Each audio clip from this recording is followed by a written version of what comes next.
A few things to look at in this segment. The first is an ad that is pretty amusing, but also makes an important point, an anti-Trump ad. Then we'll look at Biden at a joint Biden-Harris event, where one of the things people have been noting about him, I think this is true, is now that he's not the candidate, he sort of has permission to be extra fiery and extra punchy.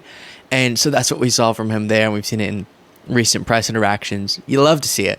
But first, let's play this. Eric Swalwell posted it, and it is as follows. I love you. Have a great day at school. Dictator on day one. There will have to be some form of punishment for women. Roe vs. Wade was terminated. Fire, fury, bloodbath. Now get in. You know what, honey? I'm gonna drive you today. Besides, can convicted felons even drive school buses?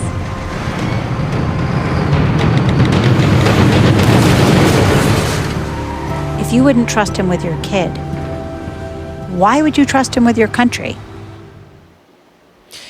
Yeah, and when it comes to his status as a civilly liable sexual abuser, when it comes to comments he's made about, what was it, like a 12-year-old girl or something, and saying, I'm going to be dating you in 10 years.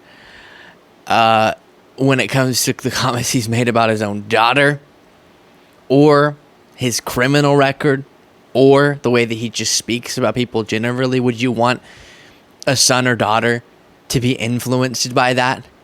Probably not. Not to mention him, which was shown in the ad I'll describe for our podcast listeners, tweeting out very stable genius, something that he called himself one time, which is remarkable to describe yourself as a very stable genius. I saw a similar ad once where it was someone going into a mall and trying to get hired with the resume that he has. So the felonies, and I think some description of the incitement of people to attack sort of his former workplace type of characterization, as was mentioned here by Eric Swalwell. If I called you and I was like, hey, Ben, buddy, I've known you for 20 years, and I know you have a growing company, and I was hoping that you would hire a friend of mine in need, you would be like, yeah, sure. What is your friend, what are his qualifications? And I said, well, Ben, he's a convicted felon, but it's only 34 felonies, and he's a rapist. But I think you may be able to help him out. He's only been bankrupt 6 times. And Ben, I should tell you, because it'll probably come out, the last office from which he was fired, he sent his friends to violently storm it. If I told that to like any friend, is people always call and say, hey, can you? Yeah. If you put it in those terms, it's tough to imagine. And it doesn't make much sense that we're considering him to be the most powerful person in the world. I'm not. You're not, hopefully. But many people are. We as a country sort of are in a contemplation period over that.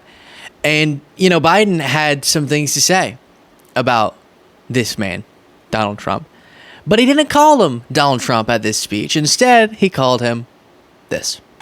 Well, for years, Big Pharma blocked Medicare from negotiating lower drug prices. As a consequence, they're able to maintain the exorbitant price increases, and the profits are uncalled for. Look, but this time, we finally beat Big Pharma.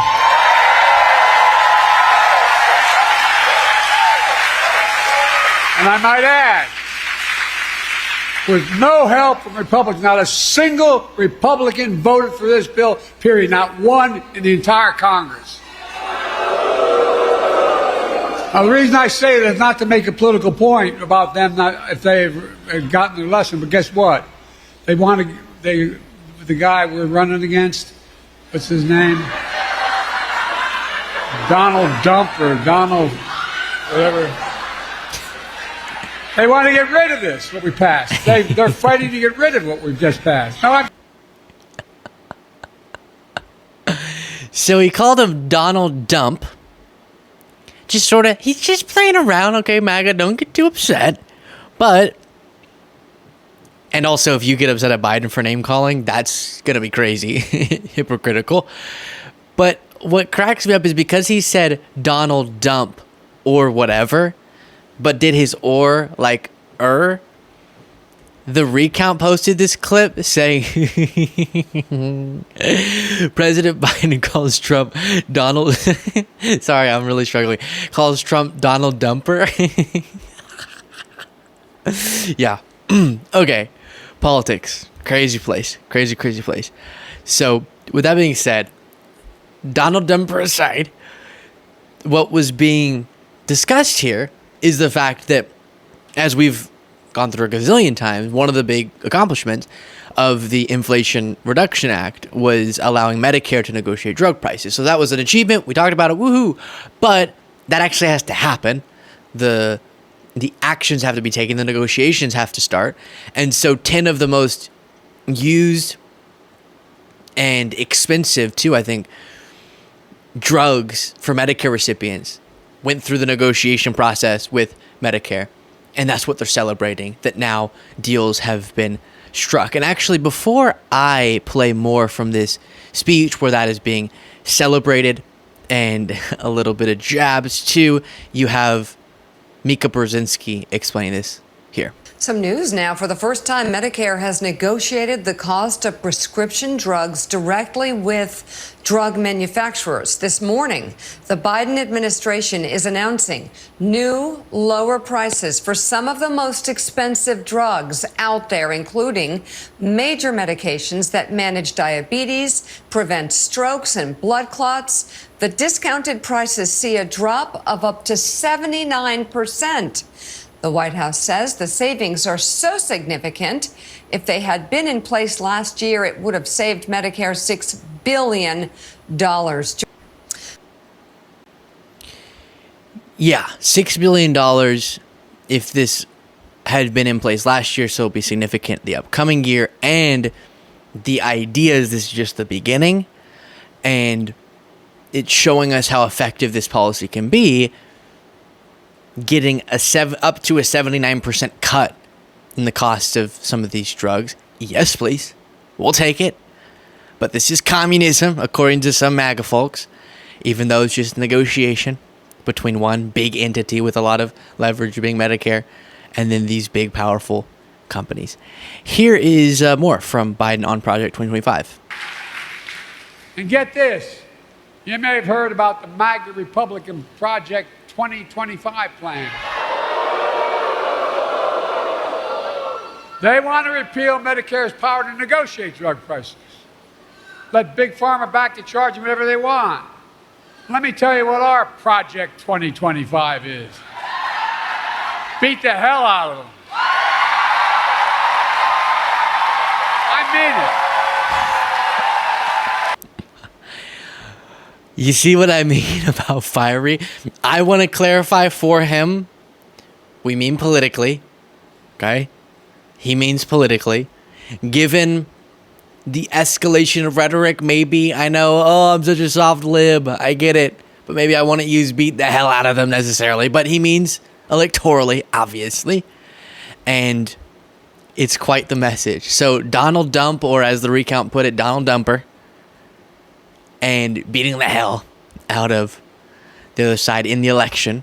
The majority of people who regularly watch this show aren't subscribed to it. That's kind of crazy, right? If that applies to you, do me a favor and click that subscribe button. Easy, free, but makes all the difference. I appreciate it. Back to the video. You also had this pretty sweet moment. I will remind you that actually, before getting to the sweet moment, the Project 2025, one of the people who authored it, as much as Trump is trying to distance himself from Project 2025, he was caught in these leaked videos talking about how that's just for political reasons. He's on board. You hear 10 more times from the rally, the president, distancing himself from the left's boogeyman of Project 2025. Yeah. And you're not worried about that? I'm not worried about it. Okay. He's running against a brand. He is not running against any people. Okay. He is not running against any institutions. It's interesting. He's in fact not even opposing himself to a particular policy. Yeah. He's been at our organization. He's raised money for our organization. He's blessed it from I remember walking into our last day in office and told him what I was going to do. So he's very supportive of what we do. Yeah, he's very supportive of what we do. for political reasons.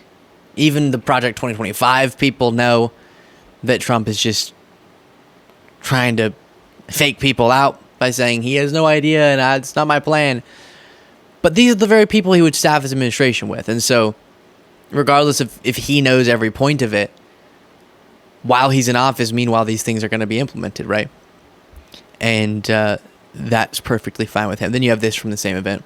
Leaders in our nation have done more on so many issues, including to expand access to affordable health care than Joe Biden.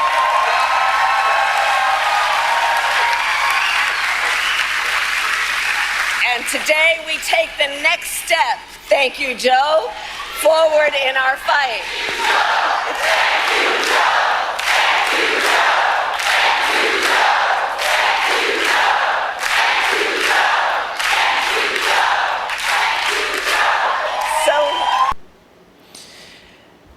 Yeah, so I play that for you because it's sweet, and like I said, I'm a softy lib, but in addition, right now MAGA's trying to stoke division among the pro-democracy movement that has a very unified movement right now.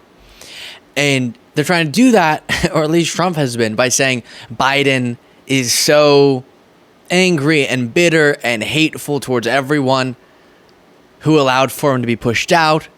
And so there's some sort of conflict between Biden loyalists and Harris loyalists or Pelosi loyalists. And while I do see the same reporting that maybe you have about Biden being sort of bitter towards Pelosi, for example, I bet he has a little bit of hard feelings, but also reportedly behind the scenes acknowledges he made the right decision. So there's not the regret. But what you're seeing here is a unified party. Biden, who stepped off the ticket, standing next to Harris, who's now at the top of the ticket. And at a different point, I don't have the clip for you, but he said she's going to make a fantastic president. There's unity in where we go from here. Maybe there's a little bit of hard feelings about what was said in public and private to get him to make the decision that he did. But in terms of next steps, we're all united. We're united about what we need to do and the importance of victory. And then after that, I'm sure we'll have lots of conversations about what the correct governance looks like. Because right now, the policy vision from Harris is an exciting one. We're going to have to hold Democrats accountable to that after the election. But first, we got to win. Let me know what you thought of all that in the comments. If you want to get extra content daily, you can do so by clicking the join button below.